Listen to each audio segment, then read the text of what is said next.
ایک بدو آئے، ایک صحابی آئے، یا رسول اللہ میرا باپ میرے مال کو خرچ کر دیتا ہے، مجھ سے پوچھتا نہیں ہے۔ تو آپ نے کہا بلاؤ اسے۔ ان کو جب بلایا گیا تو اس نے پوچھا کیوں بلا رہے ہیں؟ کہ تیرے بیٹے نے شکایت کی۔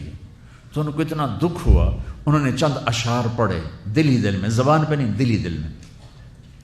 اور مجلس میں آ گئے۔ جب پہنچے دربار رسالت تو جبریل آئے ہوئے، یا رسول اللہ اللہ تعالیٰ کہہ رہے ہیں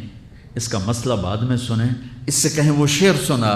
جو تو نے بیٹے کے گلے میں کہے ہیں، اور اب تیری زبان سے ادا نہیں ہوئے پر تیرے اللہ نے سنے۔ تو آپ نے اس سے فرمایا اچھا بھی تیری گل تو میں بعد سنوں گا، تو پہلے وہ میں نے شعر سنا۔ انہوں نے کہا اشہد انک رسول اللہ، میں گواہی دیتا ہوں آپ اللہ کے رسول ہیں۔ یا رسول اللہ میں نے دکھ میں چند اشعار زبان سے نہیں دل ہی دل میں دہرائے تھے، اور آپ کے رب نے عرشوں پہ سنا، واقعی آپ کا رب بھی سچا اور آپ بھی سچے۔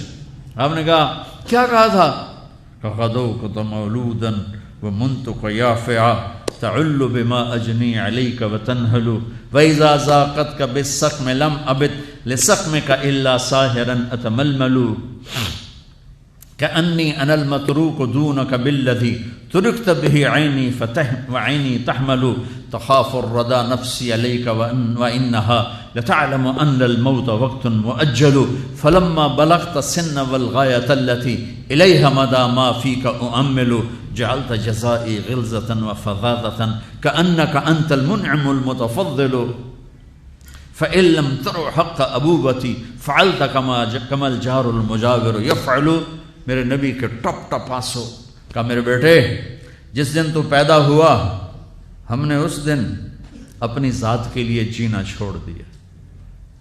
ہم نے تیرے لیے زندگی کا سفر شروع کیا، تجھے ٹھنڈی چھاؤں میں بٹھانے کے لیے گرم ہواؤں سے لڑا، تمہیں ٹھنڈی ہواؤں سے بچانے کے لیے برفانی راتوں میں کام کیا، تیری ایک مسکراہٹ دیکھنے کے لیے ساری ساری رات تڑپا، ساری ساری رات اپنے آپ کو کوہلو کے بیل کی طرح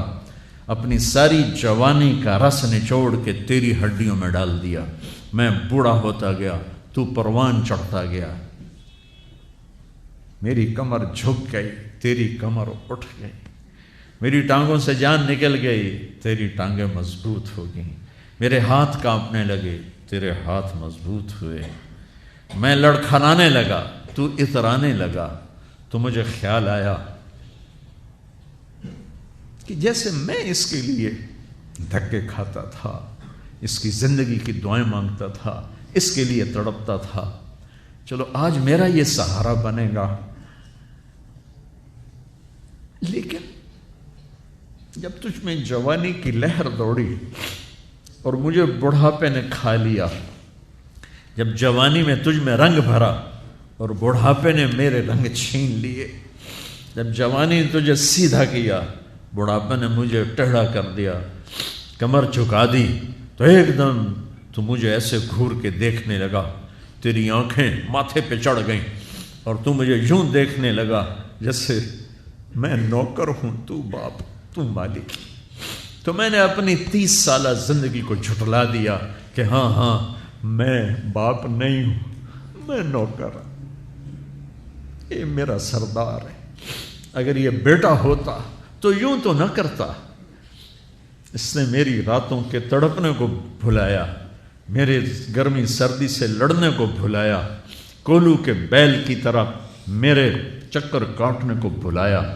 اپنی خوشیوں کو دفن کر دیا اپنے سینے میں، قبرستان بنا دیا اپنے سینے کو، اپنی خواہشات کا اور اپنی خوشیوں کا، اور آج تو مجھ سے ایسے بات کرتا ہے جیسے میں نوکر ہوں اور تو میرا آقا ہے۔ اچھا میرے بیٹے میں نوکر صحیح، تو سب، پر میں تیرا پڑوسی، تو بندہ پڑوسی سے پوچھ ہی لیتا ہے کیا حال ہے، کوئی ضرورت تو نہیں، اتنا ہی پوچھ لیتے۔ دیکھو میں آج رو رہا ہوں، یہ بڑے دردناک اشعار ہیں، میری اردو میں اتنی وسعت نہیں ہے کہ میں ان اشعار کا درد سمجھ سکوں اردو کے الفاظ میں، لیکن اتنا بتاتا ہوں کہ میرے نبی روتے روتے ہچکی لگی، اتنا روئے، اور آپ نے اس بچے کے گریبان کو یہاں سے پکڑ کر دفع ہو جا، میری نظروں سے دور ہو جا، انت و مالک لابیک، تیرا سب کچھ تیرے باپ کا ہے، یہی باپ آج تمہارے ہاتھوں ذلیل ہو رہے ہیں۔